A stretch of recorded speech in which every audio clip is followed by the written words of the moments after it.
Have you ever met someone who seems calm, almost wise, but when you look into their eyes, there's a quiet heaviness there? They don't complain much. They don't panic easily. They don't ask for help often. And yet you can feel it. Something in them has seen too much. Felt too much. Carried more than they should have. If you've ever wondered why some people grow quieter instead of louder, why their strength feels heavy instead of proud, why they seem emotionally distant, yet deeply understanding, there's a reason. Today on Sensilo, we're exploring something rarely spoken about honestly: the psychology of people who have gone through too much. This isn't about weakness. It's about survival. Section 1. Why emotional collapse is often quiet. When people imagine emotional collapse, they picture breakdowns. Crying. Anger. Chaos. But for people who've endured too much, collapse often looks calm. Psychologically, this happens because the nervous system learns one thing very early: losing control is dangerous. So instead of exploding, the mind compresses. Emotions are muted. Needs are buried. Pain is managed internally. From the outside, they look composed.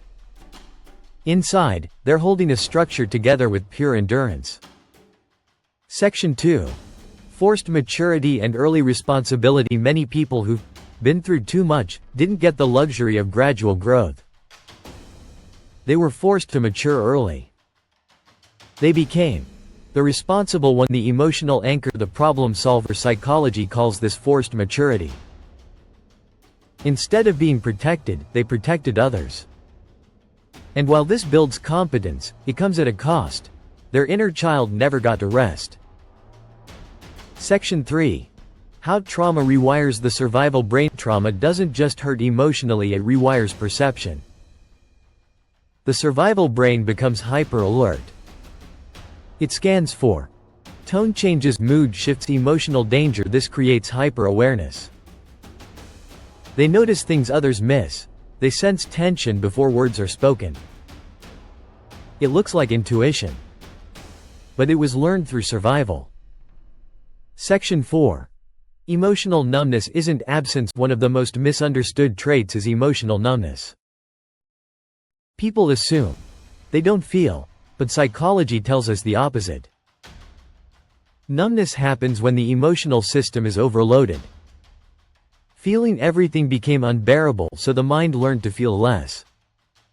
Not because it stopped caring, but because it cared for too long without relief. Section 5. Why love can feel unsafe. For many survivors, love is complicated. Not because they don't want it, but because closeness once came with pain. Their attachment system learned love can disappear, love can demand too much, love can hurt without warning, so they crave connection, while simultaneously guarding themselves from it. This inner contradiction is exhausting. Section 6. The hidden grief. No one sees. People who've been through too much often grieve silently. Not just for what happened, but for what never did. The childhood they didn't get. The safety they missed. The version of themselves that never had a chance to exist. This grief doesn't scream. It settles quietly in the body. Section 7. Why they often become emotional lighthouses. Something powerful happens after prolonged survival.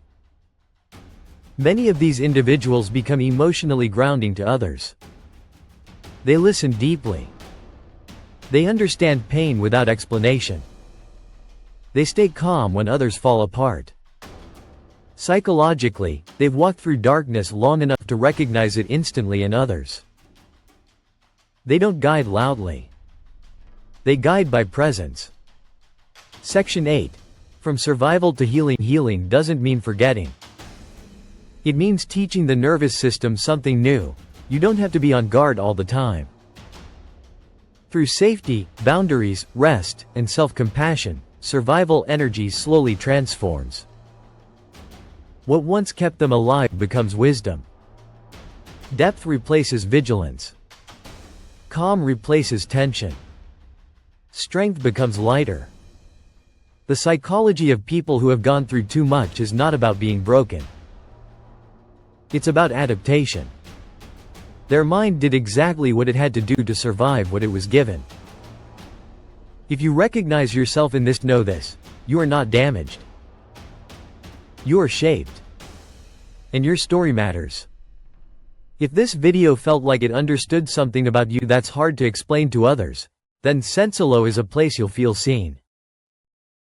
Here, we explore psychology, trauma, healing, and the quiet strength behind human behavior. If you'd like to continue this journey, you're welcome to subscribe. No pressure. Just understanding. I'll see you in the next video.